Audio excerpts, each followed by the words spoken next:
रामकृष्णारी train मध्ये बी काय चालू केलंय. मी मॅगी बनवायचं मला वाटतं aloo paratha, paneer paratha, chow mein, noodles, Maggi बनवायला चालू केलं. निवड साहेबांना रेडीमेड नाश्ता आणला आणि बघा आता इथे मॅगी, पनीर पराठे, चहा.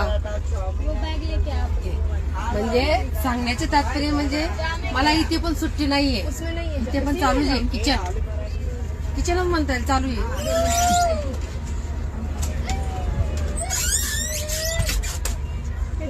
मध्ये ते दीदीने बॅग घ्यायला आली म्हणून जरा आडवं आलं. किचन चालू आहे. आता मॅगी होते.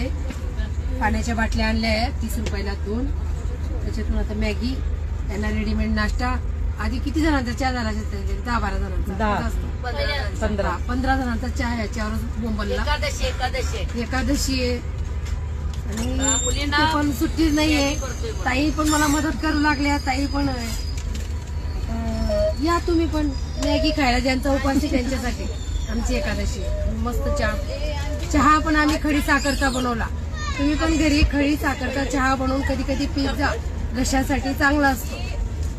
या मॅगी खायला.